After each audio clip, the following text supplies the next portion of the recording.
crocodile, snake, antelope, deer, or grass cutter, which until recently I thought was a rabbit.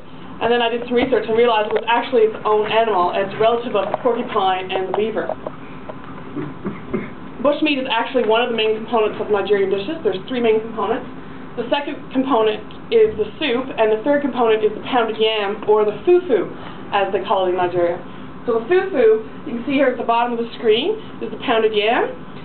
And what you do is you take up a piece of the pounded yam and you use it to eat the soup with. So there's no utensils, right? So you use your hands in the pounded yam. So the pounded yam is like a ball of bread dough, but it feels like mashed potato. And this type of soup is called ugusi soup, which is also known as melon soup. So I was sitting at the restaurant and I decided I was going to order melon soup. So I was thinking in my head that it was this vegetable-based soup with these pieces of, like, you know, orange and green melon, like what we have in Canada with the cantaloupe and the honeydew. So this arrived on my plate. I was, you know, surprised, right? Because it looked, actually when I got it, it looked like a bunch of tofu with greens in it. So here, it's usually kind of potato greens or whatever kind of greens are available. And in the soup is this type of melon, which is what the Africans call watermelon. So they don't have watermelon like what we have, the pink fleshy kind. We have this type of watermelon here. So the seeds in this watermelon are what's used in the soup. They mash the seeds up and put that in the soup with some greens. Oh yes. So I'm eating the ugusi soup with the pounded yam, and suddenly the bowl moves. Oh, golly, what's this, right? So I push it again, and yes, the whole bowl moved. And what it was this guy was in my bowl. And it looked exactly like this dried catfish over in the corner. The whole catfish was in the bowl, all the way around the bowl. The head, the tail, the eyes, everything. Okay, I'm somebody that eats deboned, deskinned chicken breast and deboned, deskinned fish, right?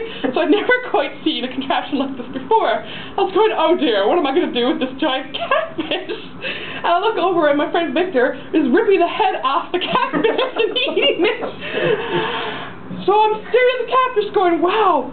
You know, I'm preparing myself mentally, right? So it feels like 5 minutes, right? But it's probably only 30 seconds. And so finally Victor leans over. He's like, do you want me to do that for you? And I was like, no, no, no, you know. I wouldn't let him do it. I was like, I have to have the full Nigerian experience. I have to rip the head off this catfish myself, right? I'm a big animal lover, right? So here I am ripping the head off the catfish and ripping the skin off and eating all the fish out of the bones. And thank goodness, because I was getting really full very fast.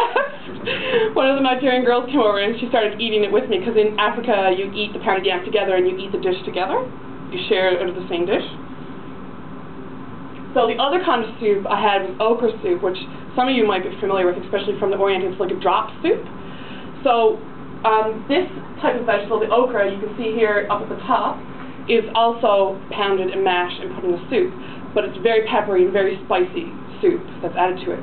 So what happens when this okra is mashed up, when you're eating it with the pounded yam, so you're eating it with your hands with the pounded yam, you pull up on the soup and it's just like mozzarella cheese on a pizza, except it doesn't come apart. And it feels like sticky glue, right? And I'm saying this really politely. I really thought about exactly the words I was going to use, right? So I finally got to eat this okra soup. You can see down in the right corner there, it's orange in color, right? And I finally got to eat the bushmeat, right? They've been talking about this bushmeat, right? And I was dying to have bushmeat. But I wanted to have crocodile or snake because I'm a white meat eater. I prefer white meat to red meat. So I was a little bit disappointed, I have to admit, that it was deer, because you can get deer in Canada, right? I wanted to have, like, you know, African bushmeat. So it's a piece of deer this big, right? It's probably like 4 servings in one. Okay, maybe I'm exaggerating. Maybe 3 servings in one. And it's just put in the middle of the soup, right? So I'm eating this okra soup with the pounded yam, breaking off the pounded yam, putting it in the okra soup, and it's going all down my arms, all the way down my elbows, all over my face, down my chin, it was on my shirt. And in the end, I ate every bit, because you can see these 2 girls on the end, Esther and Fatima, they ate everything in their plate, and that's what you do in Africa. You don't leave anything. There was nothing left. There wasn't even a drop of soup. So I ate everything that was there. And it was my second time doing this, whereas these Canadian girls' first time. You can see she's having a little trouble there. None of them finished their first Nigerian meal. Well, this is my second Nigerian meal, so I finished the whole thing. And I was so proud of myself. And I got the respect of all the Nigerians, and the guys especially would go tell the other guys, she ate the bushmeat, she ate the bushmeat, right? So it was really, you got all this respect from eating this meal, so I was quite proud of myself.